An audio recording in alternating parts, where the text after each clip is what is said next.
Hello friends, welcome back to our channel toppers target. I hope आप सब अच्छे होंगे और आप सबकी प्रिपरेशन अच्छे से चली रही होगी। तो आपके लिए हम लेकर आए एक और important topic, that is mall concept. तो आज की क्लास में उससे रिलेटेड क्वेश्चंस और विद कॉन्सेप्ट हम डिस्कस करने वाले हैं। तो आई होप आप इस क्लास को एंड तक देखेंगे। अगर आप चैनल पर नए और अभी तक भी सब्सक्राइब नहीं किया है तो चैनल को सब्सक्राइब कर लो और वीडियो को लाइक करना ना भूलें। तो स्टार्ट करते हैं आज की क्लास को। तो सबसे पहले जो हम बात करेंगे मॉल कॉन्सेप्ट, ठीक है। तो एज वी ऑल नो कि किसी भी सब्सटेंस की क्वांटिटी या अमाउंट को मेजर करने के लिए यूनिट होती है। जैसे फॉर एग्जांपल मास को कैलकुलेट करने के लिए यूनिट होती है, जैसे किलोग्राम, किलोग्राम, ग्राम, एटसेट्रा। सेम लेंथ को कैलकुलेट करने के लिए क्या होती है, यूनिट होती है, जैसे metre, centimetre, centimetre, millimetre, etcetera.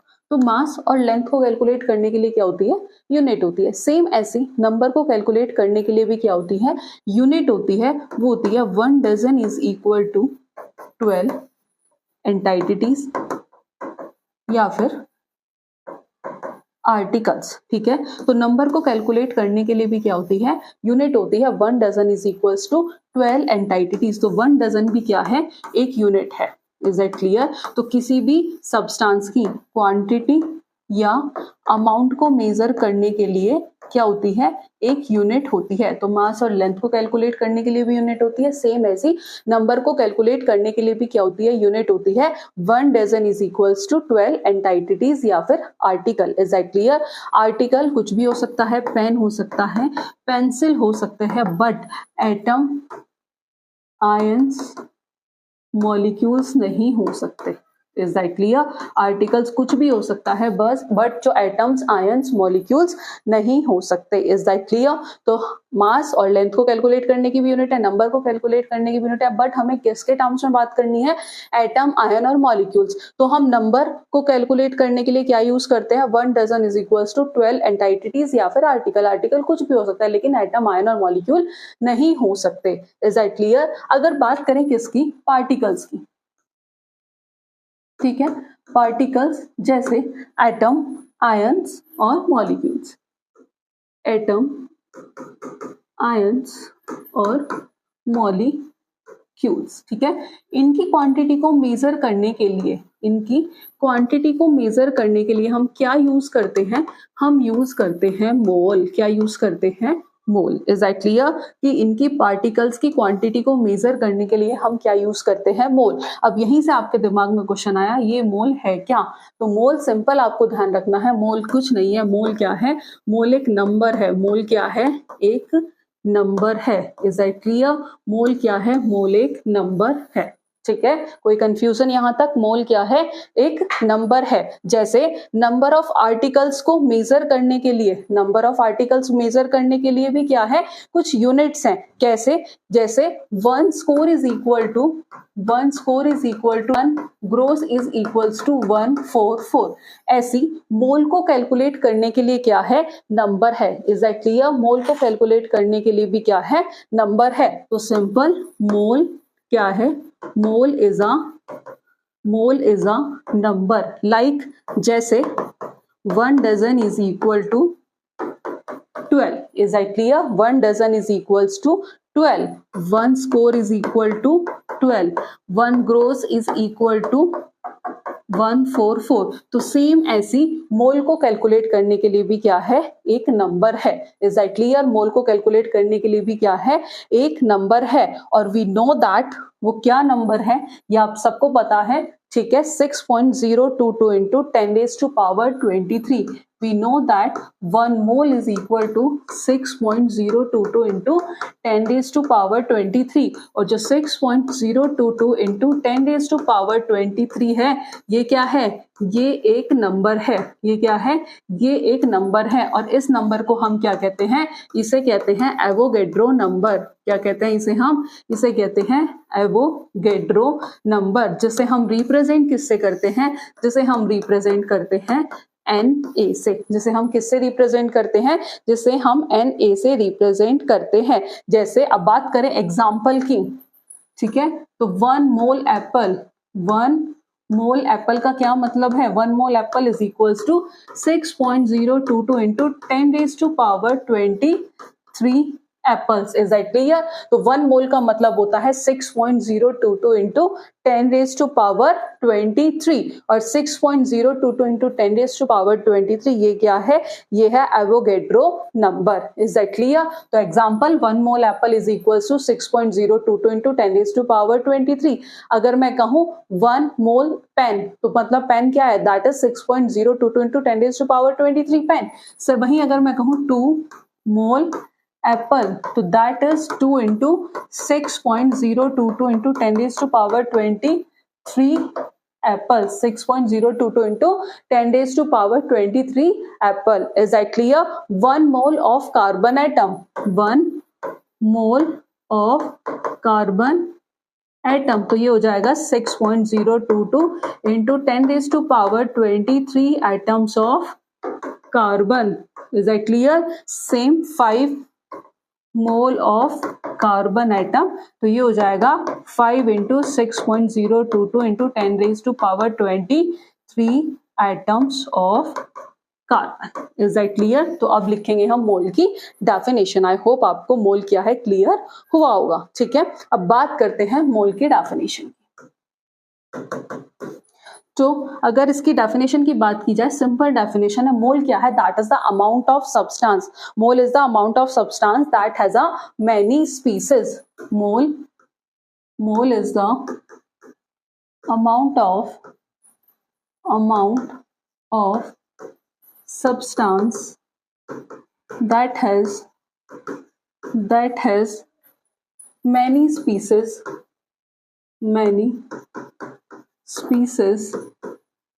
atom, ions, molecules, electron, proton, neutron, etc.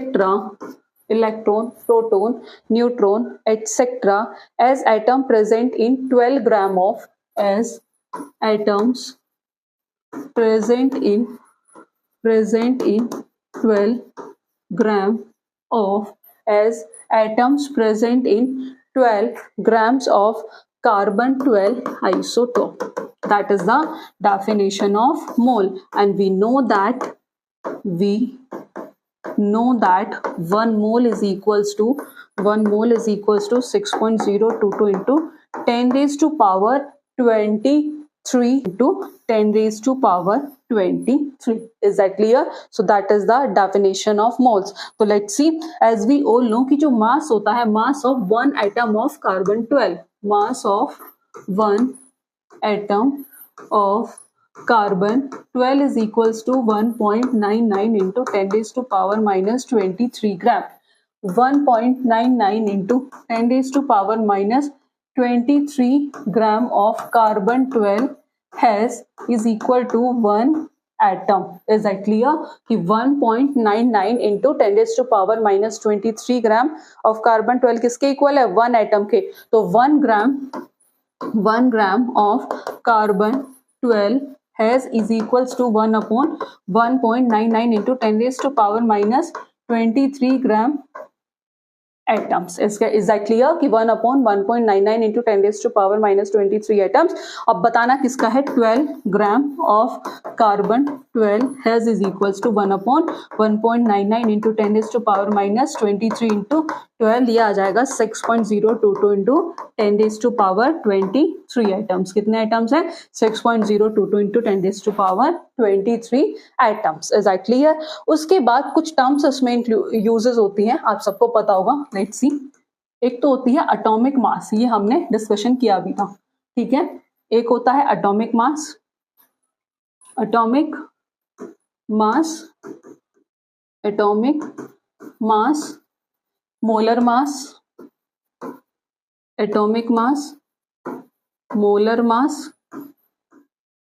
और molecular mass. Is that clear? 3 terms उसमें जनरली जो यूज होती हैं, एक तो एटॉमिक मास, दूसरा मोलर मास और तीसरा molecular mass. Is that clear? Atomic mass, molar mass और मॉलिक्यूलर मास, ठीक है, atomic mass, molar mass, molecular mass. बात करी जाए एटॉमिक मास, ये क्या है, that is mass of one atom, mass of one atom. Example जैसे hydrogen, nitrogen, oxygen etcetera, that is mass of one atom, ठीक है। बात करी जाए मॉलिक्यूलर मास की, तो mass of single molecule, mass of single molecule, जैसे example H2O, H2O। And molar mass, mass of one mole particle, mass of one mole particle, तो mass of 6.022 into 10⁻23 particle. अब ये पार्टिकल कुछ भी हो सकता है, एटम्स भी और मॉलिक्यूल्स भी। ये जो पार्टिकल्स हैं, ठीक है, ये जो पार्टिकल्स हैं ये कुछ भी हो सकते हैं, एटम्स भी और मॉलिक्यूल्स भी, ठीक है। अगर एटम्स के टर्म्स में बात होगी तो ग्राम एटॉमिक मास, GAM, जैसे हम एब्रिविएट करते हैं GAM से, ग्राम एटॉमिक मास, ठीक है। अगर मॉलिक्यूल्स के केस में बात होगी तो gram molecular mass, that is GMM। Is that clear? तो पार्टिकल्स कुछ भी हो सकते हैं, एटम्स भी, मॉलिक्यूल्स भी। अगर एटम्स के रेस्पेक्ट में बात होगी तो ग्राम एटॉमिक मास, और मॉलिक्यूल्स के रेस्पेक्ट में बात होगी तो ग्राम मॉलिक्यूलर मास। तो अभी हमने देखा कि जो मोलर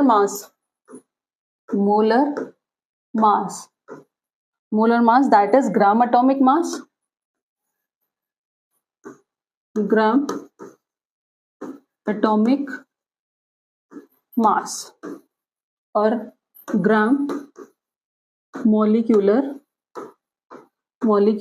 मास। एग्जांपल से अंडरस्टूड करते हैं, जैसे फॉर एग्जांपल नाइट्रोजन, ठीक है। किसकी बात करेंगे हम, नाइट्रोजन की। As we all know nitrogen, तो नाइट्रोजन के मास को हम कैसे लिख सकते हैं, क्या होता है, कितना होता है, ये होता है 14U और 14 ग्राम, ठीक है, 14U और 14 ग्राम। तो ये क्या है, ये है एटॉमिक मास, ठीक है। 14U क्या है, दैट इज एटॉमिक मास, और 14 ग्राम is that is gram atomic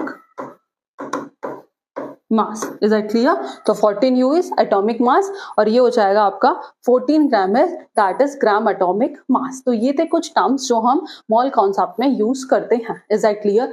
अब हम देखेंगे इसके फॉर्मूले कि कैसे हम मोल को कैलकुलेट करते हैं। तो मोल को कैलकुलेट करने के लिए बेसिकली 3 फॉर्मूले हैं। फॉर्मूले डिस्कशन करने से पहले ये कुछ एटॉमिक मासेस हैं कॉमन एलिमेंट के जो इंपॉर्टेंट हैं, ठीक है। ये तो आपको याद होने चाहिए। इन केस किसी क्वेश्चन में कभी कभी गिवन भी होते हैं और कहीं नहीं भी होते हैं, तो उस केस में आपको याद होने चाहिए। हाइड्रोजन कॉमन है, सबको पता है, 1 होता है। हीलियम का 4 है, जैसे नाइट्रोजन का सबको याद होता है, ऑक्सीजन का सबको याद होता है, कैल्शियम जनरली बहुत बार पूछा जाता है, सबको याद होता है, तो ये आपको याद करने पड़ेंगे। ये कुछ एटॉमिक मासेस हैं कॉमन एलिमेंट के, boron, carbon, nitrogen, oxygen, fluorine.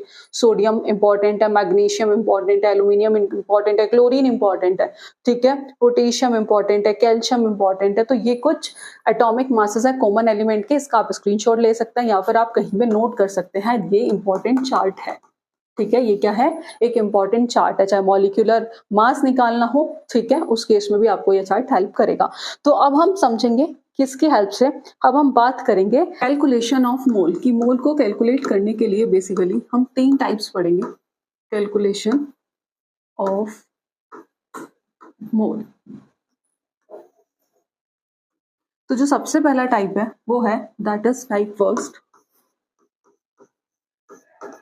Type first में क्या है, अगर मास गिवन है, इफ मास इज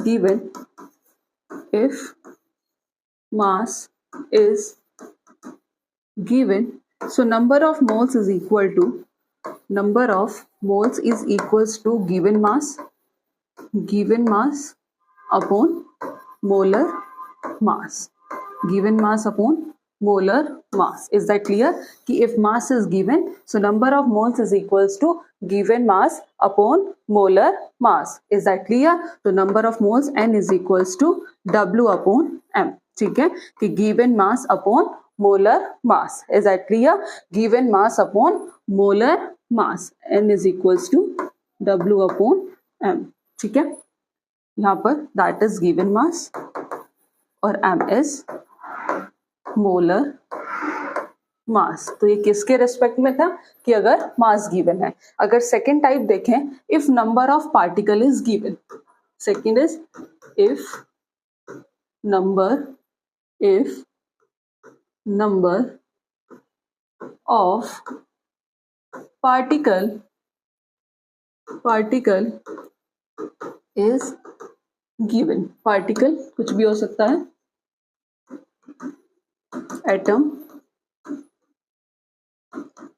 और मॉलिक्यूल बी। Is that clear? First case में हमने देखा था कि if mass is given, is that clear? Next है आपका if number of particle is given. तो इस केस में number of moles is equal to number of moles is equals to given particle. ठीक है, number of moles is equals to given particle या number of particle given, number of particle given and upon Avogadro number. तो number of mole n is equals to number of particles given upon n a, और इसकी value क्या होती है, ये 6.022 into 10⁻23। Is that clear? If number of particle is given, तो number of particles given है तो number of moles is equals to number of particles given upon Avogadro number. Is that clear? ये था second type। अब देखते हैं third type। Is that clear? ये कौन सा था, ये आपका second type था। अब बात करेंगे type third की। type third भी important है, इससे भी आपको क्वेश्चंस देखने को मिलेंगे। type third, अगर टाइप थर्ड के केस की बात की जाए, type third is for gaseous substance. किसके लिए? For gaseous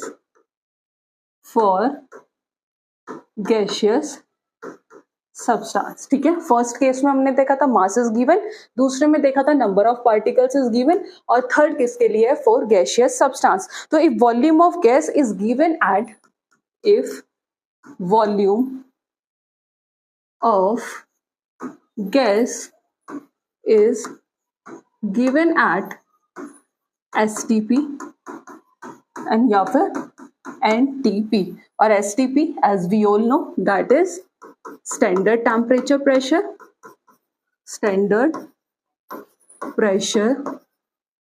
and temperature, NTP normal pressure and temperature, normal pressure and temperature. Is that clear? कि volume of gas is given at STP NTP। तो अगर बात की जाए at STP condition,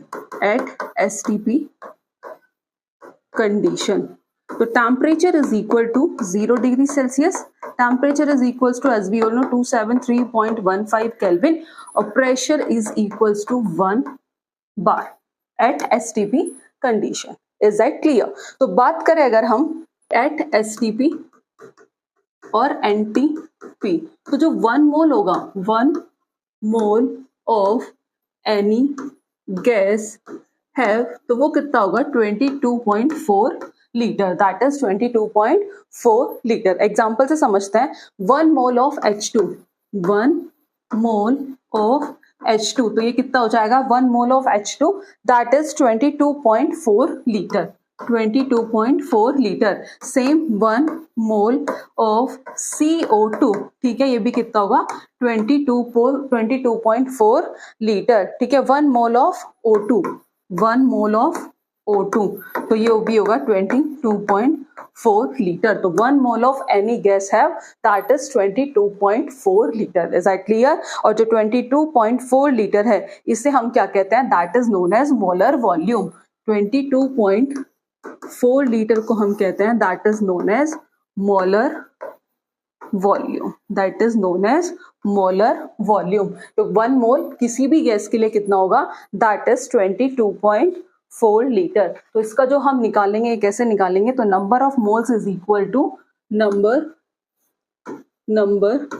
of moles is equal to, बात किसकी कर रहे हैं, STP NTP of any gas. तो volume of STP in litre, volume of volume of STP in liters upon 22.4 liter. Is that clear? Volume of STP in liter upon 22.4 liter. तो n is equals to, ठीक है, volume litre upon 22.4 litre. Is that clear? 22.4 litre. तो ये थे 3 types. अब इनसे related हम question करेंगे. ठीक है, एक और पॉइंट नोट करके लिख लेना. नेक्स्ट केस है in case of atomic mass. In case of atomic mass, so number of moles is equal to given mass upon gram atomic mass. Given mass upon gram atomic mass. Is that clear? कि number of moles is equals to given mass upon gram atomic mass. तो ये हो जाएगा आपका n is equals to given mass upon gram atomic mass. ये किसके case में बात की थी? In case of atomic mass. अगर बात करें molecular substance के केस में, molecular substance के केस में, ठीक है, तो ये भी ऐसी होगा. number of moles is equals to given mass upon gram molecular mass. Is that clear? Given mass upon gram molecular mass. तो इसे देख के कंफ्यूज नहीं होना एटॉमिक मास के केस में और मॉलिक्यूलर सब्सटेंस के केस में. तो चलो अब क्वेश्चन डिस्कस करते हैं. सबसे पहले क्वेश्चन नंबर फर्स्ट नोट करिएगा. क्वेश्चन नंबर फर्स्ट है आपका. Question number first is find the total number of helium atom. Find the total number of helium, that is He atoms. Find the total number of helium atom present. Find the total number of helium atom present in 2.5 mole. Present in 2.5 mole of helium. Present in 2.5 moles of helium. क्या find करना है? Find करना है total number of helium atom जो present है. Solution is कि find the total number of helium atom present in 2.5 moles of helium. As we all know, starting से एक ही चीज पढ़ते आ रहे हैं. 1 मोल is equal to 6.022 into 10 raised to power 23. As we all know, ये सबको पता है कि 1 मोल कितना होता है? 6.022 into 10 raised to power 23. तो टोटल नंबर ऑफ, क्या निकालना है? Total number of helium atom is equals to 2.5 Na. That is 2.5 Na. तो था ना सिंपल क्वेश्चन. इसका आंसर हो जाएगा 2.5 Na. नेक्स्ट क्वेश्चन करते हैं. क्वेश्चन नंबर सेकंड है आपका. क्वेश्चन नंबर सेकंड है, नोट करना. Find number of moles in. Find, क्या निकालने हैं? नंबर ऑफ मोल्स फाइंड करना है. Find the number of moles इन. तो जो फर्स्ट है वो है आपका, that is 12 gram of H2. 12 gram of H2. ठीक है. अब हमें नंबर ऑफ मोल्स, अब यहाँ पर क्या गिवन है? 12 ग्राम. एज वी ऑल नो 12 ग्राम क्या है? ये क्या गिवन है? मास गिवन है. ये क्या है? मास है. ठीक है. अब नंबर ऑफ, अगर मास गिवन है उस केस में नंबर ऑफ मोल्स निकालने का क्या फॉर्मूला है? Number of moles is equals to given mass upon molar mass. Given mass upon molar mass. तो मास कितना गिवन है? That is 12 gram. हाइड्रोजन का मोलर मास कितना होगा? ये होगा हाइड्रोजन का, दैट विल बी 2. ठीक है. हाइड्रोजन का कितना होगा? ये होगा, दैट विल बी 2. यूनिट क्या होती है इसकी? ग्राम पर मोल. क्या होती है? ग्राम पर मोल. Let's see. तो गिवन मास कितना है? That will be 12 gram. Molar mass है 2 ग्राम पर मोल. तो ये हो जाएगा 2 6 या 12. क्या आंसर आ जाएगा? 6 मोल. कितना आ गया? That will be 6 mole. Is that clear? Next question देखते हैं. इसी का सेकंड पार्ट, बी पार्ट है. फर्स्ट था आपका कि 12 ग्राम ऑफ H2, जो बी है वो है 180 ग्राम ऑफ यूरिया. बी है 180 gram of urea. As we all know, urea का फॉर्मूला सबको पता है, दैट इज NH2CONH2। स्ट्रक्चर क्या होगी, स्ट्रक्चर होगी इसकी NH2C double bond O NH2, ठीक है, NH2CO डबल बॉन्ड NH2, ठीक है। अब इसमें गिवन मास है 180 ग्राम, गिवन मास कितना है 180 ग्राम। अब हमें यूरिया का क्या निकालना है, मोलर मास। मोलर मास किसका, यूरिया का।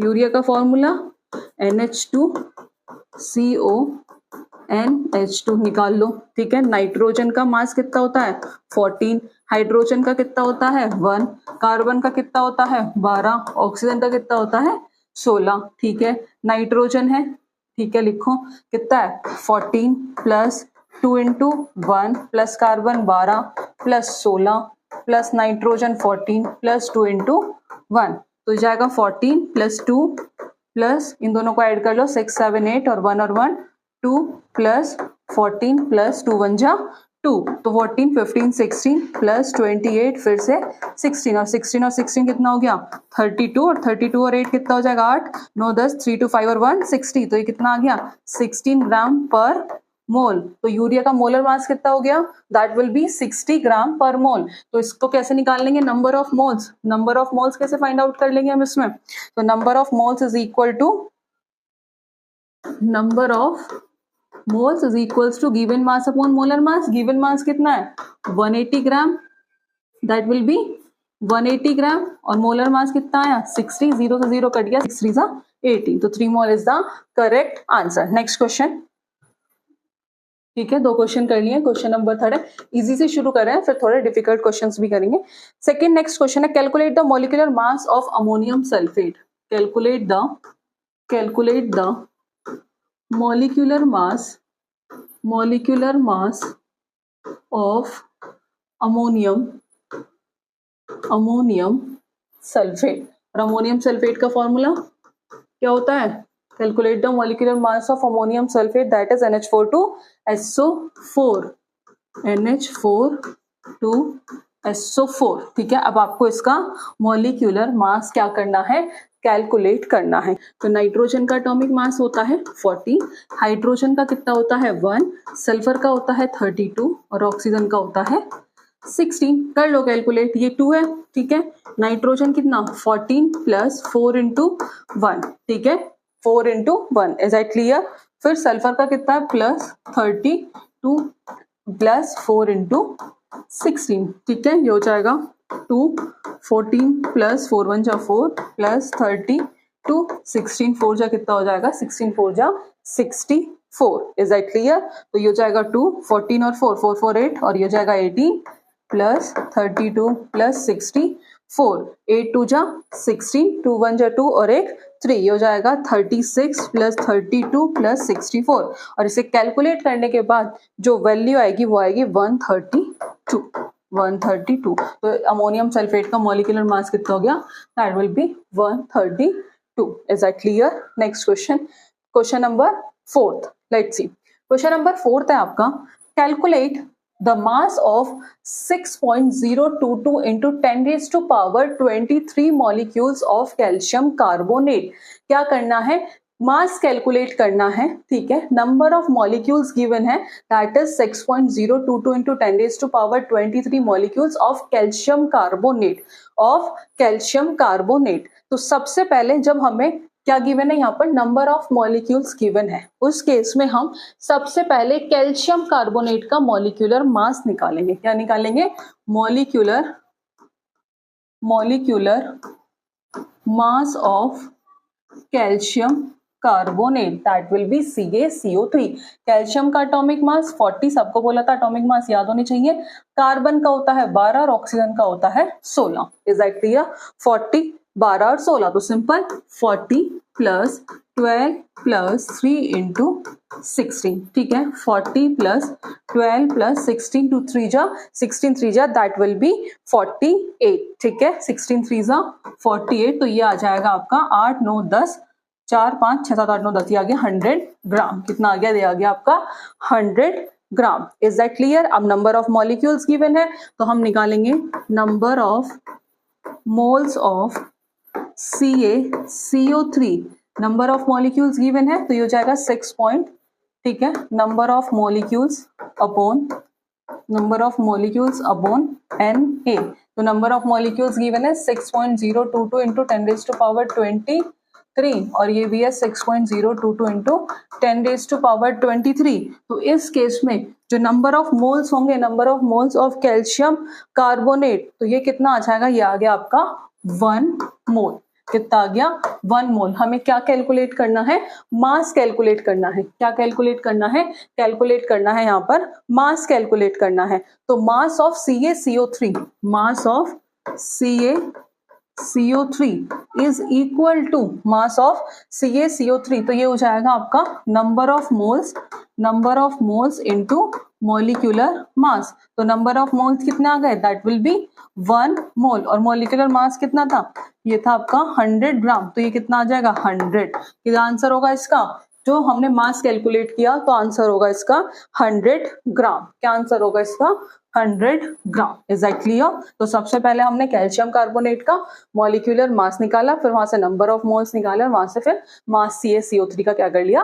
कैलकुलेट कर लिया। नेक्स्ट क्वेश्चन नंबर 5 है, calculate the standard molar volume of oxygen gas. Oxygen gas का स्टैंडर्ड मोलर वॉल्यूम कैलकुलेट करना है। जो डेंसिटी गिवन है ऑक्सीजन गैस की एट एनटीपी इज 1.429 ग्राम पर लीटर। सिंपल है, क्या कैलकुलेट करना है? वॉल्यूम कैलकुलेट करना है, स्टैंडर्ड मोलर वॉल्यूम कैलकुलेट करना है। डेंसिटी गिवन है 1.429 ग्राम पर लीटर। तो ऑक्सीजन का जो मोलर मास होगा, ऑक्सीजन का मास निकाल लेंगे तो ऑक्सीजन कितना है? 2। वैसे कितना होता है? 16। तो ये कितना हो जाएगा? 16 2 जा 32। तो ये होगा आपका volume is equals to mass upon density. तो वॉल्यूम मास होगा 32 ग्राम और ये होगा 1.429 ग्राम पर लीटर। ये कैंसिल हो जाएगा। तो वॉल्यूम जो इसे कैलकुलेट करके जो वैल्यू आएगी वो आएगी आपकी 22.39 लीटर समथिंग वैल्यू आएगी। 22.39 लीटर। चेक कर लेना एक बार इसका आंसर, ठीक है। तो ये जो इसका होगा correct answer 22.39 litre. Is that clear? Simple question था। नेक्स्ट क्वेश्चन नंबर 6 है, how many molecules of water are present in a drop of water weighing 10 gram. As we all know कि molecules 1 mole of water, as we all know कि 1 mole of water is equals to molar mass of water is equal to 6.022 into 10 raised to power 23 molecules of water। ठीक है, तो water का molar मास पता है, तो 18 ग्राम of water is equals to 6.022 into 10 raised to power 23 molecules of water. Is that clear? तो ये कितना हो जाएगा? अगर हमें निकालना है 1 gram of water is equals to 6.022 into 10 raise to power 23 upon 18 molecules of water. किसका कितना गिवन है? 10 ग्राम। तो 10 gram of water is equals to 6.022 into 10 raise to power 23 upon 10 into 18 molecules of water. और इसे calculate करेंगे और इसे calculate करने के बाद जो वैल्यू आएगी वो आएगी आपकी 0.33 into 10 raise to power 24। 0.33 into 10 raise to power 24। तो इसके अकॉर्डिंग जो आपका फर्स्ट ऑप्शन होगा ये क्या होगा? Correct answer. Is that clear? Next question number 7 है, mass of 0.1 mole of glucose will be. तो 0.1 mole of glucose, 0.1 mole of glucose is equals to molecular mass of glucose C6H12O6 in gram. तो उसके लिए हमें क्या find करना पड़ेगा? सबसे पहले ग्लूकोज का मॉलिक्यूलर मास कैलकुलेट करना पड़ेगा। ठीक है, तो ये हो जाएगा आपका 0.1। अब हमें निकालना है मॉलिक्यूलर मास किसका? ग्लूकोज का। As we all know carbon का मास कितना होता है? 12, ऑक्सीजन का होता है 16, हाइड्रोजन का होता है 1। ठीक है, तो C6H12O6 क्या होता है? ग्लूकोज का फॉर्मूला। तो कार्बन का जो एटॉमिक मास है वो कितना है? 12। तो 6 into 12 plus 12 into 1 plus 16 into 6. Is that clear? 16 into 6, क्योंकि ऑक्सीजन का मास कितना होता है, सॉरी ये हो जाएगा 6 into 16, क्योंकि एटॉमिक मास कितना होता है ऑक्सीजन का, वो होता है आपका, that will B 16. Is that clear? तो इसे कैलकुलेट कर लेंगे, ये हो जाएगा 0.1. 12 6 जा 72, 12 1 जा 12, 16 6 जा 96, तो 0.1 ये हो जाएगा कैलकुलेट करके 6 7 8 9 10, 9 और 1 10, 10 और 7 कितना होगा 17 और 1 कैरी, दैट विल बी 180. और इसे कैलकुलेट करके इसे मल्टीप्लाई करके जो आंसर आएगा वो आ जाएगा आपका 18 ग्राम. क्या आंसर आ गया? 18 gram. Is that clear? Next question, question number 8 है, which among the following is the mass of 2 molecules of water. तो वाटर का एज वी ऑल नो जो होता है मास वो कितना होता है 18 ग्राम. अब इन्होंने कहा है वाटर के कितने मॉलिक्यूल्स है 36, 2 मॉलिक्यूल्स है तो कितना हो जाएगा, ये हो जाएगा 36. ठीक है, तो 1 mole is equal to 6.022 into 10⁻23. ये सबको पता है, वी नो दैट कि 1 mole is equal to 6.022 into 10⁻23. Is that clear? तो डायरेक्ट वैल्यू निकाल लेंगे, हो जाएगा 36 अपॉन 6.022 इंटू 10⁻23, और इसे कैलकुलेट करने के बाद जो आंसर आएगा वो आएगा 5.98 इंटू 10⁻23 ग्राम. तो जो आपका फर्स्ट ऑप्शन होगा ये क्या हो जाएगा, correct answer. Is that clear? Next question, question number 9 is, this is question number 9 कि 1 mole of carbon atom is equals to dash gram of carbon atom. Easy question है, 8 नहीं होता 6 नहीं होता, that will be 12. As we all know जो atomic mass होता है carbon atom का वो भी कितना होता है 12 ग्राम, और mass of 1 mole of carbon is equal to atomic mass of carbon atom. तो mass of 1 mole of carbon कितना है, that will be 12 gram. Next question, question number 10 है, the mass of 1 mole of electron is 8.0 into 10⁻⁻25 gram, 8.4 into 10⁻⁻26 gram, 8.5 into 10⁻⁻27 gram, या फिर none of the above. तो सबसे पहले Avogadro number आप सबको पता है कि 1 मोल ऑफ अ सब्सटेंस वो किसके इक्वल होता है, वो होता है 6.022 into 10⁻23 unit of that substance, चाहे वो एटम हो, मॉलिक्यूल्स हो या फिर आयन हो. जो नंबर है 6.022 into 10⁻23 हमने डिस्कस किया था, उसे कहते हैं एवोगैड्रो नंबर, फिर एवोगैड्रो कॉन्सेप्ट. ठीक है, और ये जो कॉन्सेप्ट है मोल का, ये यूज किया जाता है convert between mass and the number of particles. तो जो चार्ज होता है 1 मोल ऑफ इलेक्ट्रॉन सबको पता है 1.6 into 10⁻⁻19 coulomb, and the mass of electron charge कितना है 1.6 इंटू 10⁻⁻19 कूलम, और मास होता है 9.1 इंटू 10⁻31 kg. तो we know that charge on the electron is 1.6 into 10⁻⁻19 coulomb और मास ये है. तो Avogadro 1 mole is equal to 6.022 into 10⁻23. तो 1 मोल ऑफ इलेक्ट्रॉन 9.1 इंटू 6.022, तो कैलकुलेट करके जो वैल्यू आएगी वो है 5.48 इंटू 10⁻⁻7 kg. तो ऑप्शन में ऐसा कोई ऑप्शन नहीं है, तो इसका करेक्ट आंसर होगा none of the above, that will be none of the above. तो जो फोर्थ ऑप्शन होगा that is the correct answer. ठीक है, what is the number of particle present in 1 mole of any substance, सबको पता, यही पढ़ते आ रहे हैं, 6.022 इंटू 10⁻23. फर्स्ट ऑप्शन क्या हो जाएगा, करेक्ट आंसर. नंबर 13 है, 13 क्वेश्चन नंबर 12 है, the volume of 10 gram of gas, जो वॉल्यूम है 10 gram of gas x is 5.6 litre at NTP.